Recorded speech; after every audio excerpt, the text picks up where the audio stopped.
Welcome back to the DK Ho Show. It's Thursday, so I'm going to be talking about the upcoming NFL schedule for Sunday and Thursday and Monday. I know those were out of order. I'm just not thinking straight today. But let's get straight into it. Tonight's game, the Thursday night game, is Seahawks versus Cowboys. I'm going Cowboys in this one. I do think Seattle might be able to keep it close if it's one of Geno Smith's good games. He's very inconsistent. But if this is one of his games where he is actually good, I could see them keeping it at least semi-close. But I do think that Cowboys defense will be able to overpower Geno Smith in that offense and be able to shut down DK Metcalf and Tyler Lockett. And I'm not going to lie, that Cowboys offense is good. I've been kind of disrespecting them all season, but Dak is pretty decent this year. He's not like he's been his entire career. He's having a pretty good year, having around 3,000 yards, 23 touchdowns, 6 interceptions. He's not doing terrible. But, yeah, I do have this Cowboys in that one. Next game is Colts-Titans. I have Colts in that one. I just don't think the Titans really have it offensively or defensively. And I also think that they're tanking for a higher draft pick, so I think they're going to let the Colts win this one. Next game is Patriots versus Chargers. I really don't know who to go with in this one. I'm kind of leaning Chargers, but they do have Brandon Staley as their head coach, so they'll probably find a way to lose it, but I'm still going Chargers. Next game is Lions-Saints. This will be a good one. Especially with, I think Derek Carr is back, but I don't think that'll be enough to be able to go up toe-to-toe with that Lions defense, especially Aiden Hutchinson. I think he'll deliver too much pressure to Derek Carr for him to be able to complete accurate throws. So, yeah, I'm going Lions that one. Next one is Falcons-Jets.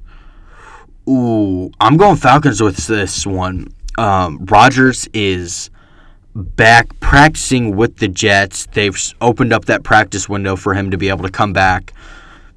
And I think that kind of boosted the Jets' morale a little bit. And I think they're going to be a little bit high on that energy and come in this game jacked up and be able to beat the Falcons. Especially with it being a home game, I have the Jets winning that one.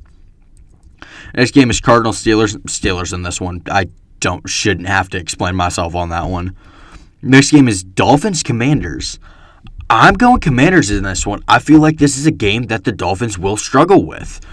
The Dolphins didn't really have a great game last week. They played the Jets, and their score was good, but still, the Jets aren't a terrible team, but they're not a great team. I feel like the Dolphins' defense will struggle with shutting down Sam Howell, Terry McLaurin, and DJ Moore. Not DJ Moore, Curtis Samuel, sorry. But yeah, I think that the Commanders will be able to pull this off. I do think it'll be close, but I feel like the Commanders are going to be able to shock the Dolphins a little bit.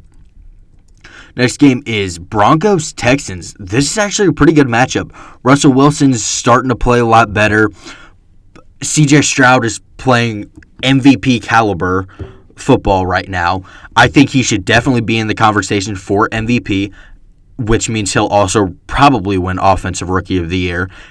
He won't win Offensive Player of the Year because MVP is for quarterbacks, and that Offensive Player of the Year is for pretty much everyone at every other whatever it's called, every other position. Sorry, but yeah, I think the Texans are going to be able to beat them. C.J. Stroud is playing phenomenal, like I said. The only downside to that offense is that Tank Bell is out.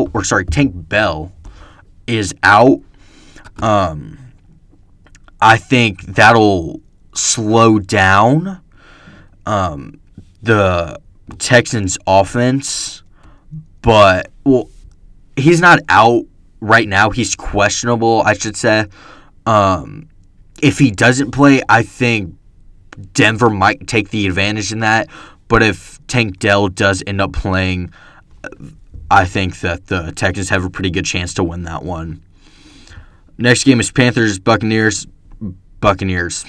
I shouldn't have to explain myself on that one. Panthers are shitful this year and just fired Frank Reich, so they don't really have a head coach. They have an interim head coach, I guess, but I don't think that the Panthers are going to be able to pull anything out this week. Next game is Browns versus Rams. I'm going Browns in this one. Rams really haven't been playing great from what little I've seen. Browns, yeah, I don't know who their quarterback's going to be this week because I'm pretty sure that I know Deshaun Watson is out for sure, but I don't know if their backup quarterback, Dorian that's an NBA player, whatever his name is, I don't know why I can't think of it. Dorian Thompson Robinson. I don't know if he's playing or not. I believe Joe Flacco might be the one starting because DTR is going to be questionable. So I think Joe Flacco might start. I do think that the Browns will win because Joe Flacco is a good quarterback, even at the ripe age of 85 years old or whatever he is now. But yeah, Browns in that one. Next game, which I'm surprised is not the Sunday night game, is Niners versus Eagles. This will be another rough one for the Eagles, but they are always able to pull out those close games that people keep saying, oh, they can't keep sustaining those type of wins where it's a bloodbath and they keep winning off of last-second touchdowns or field goals. Well, they keep winning them, so they can't sustain them. And I think that the Eagles will be able to do that again. That defensive line is good enough to be able to contain Christian McCaffrey, which kind of hurts me because I have him in my fantasy this week, and I'm going into a crucial game to make the playoffs. But I do think that defensive line will be able to contain Brock Purdy and Christian McCaffrey. I don't think that secondary will be able to stop Kittle and McCaffrey. McCaffrey on whenever he's going out as a receiver. And I don't think Deebo Samuel, they'll be able to stop him. But that Niners defense, I don't know how Jalen Hurts and A.J. Brown and all of them will be able to handle that stacked Niners defense. Two of the top 5 defenses in the league. Niners being top 3 and actually Eagles being 4th, in my opinion. But this will be a very defensive game. Actually, both teams have very explosive defenses and offenses. So this will be a very interesting game. I am going to have to give it to the Eagles, though, because they've just been on a roll and are able to win hard-fought, gritty games. So I'm giving it to the Eagles. Next game is Chiefs-Packers for the Sunday night game. Chiefs are going to blow the Packers out of the water. I shouldn't even have to explain myself. That's going to be bloodbath. Next game and final game is the Monday night game. Bengals versus Jags. I have to go Jags in this one, especially with Joe Burrow being out. Jags are winning that one. But yeah, that's all I have for you today. See you next time. Peace.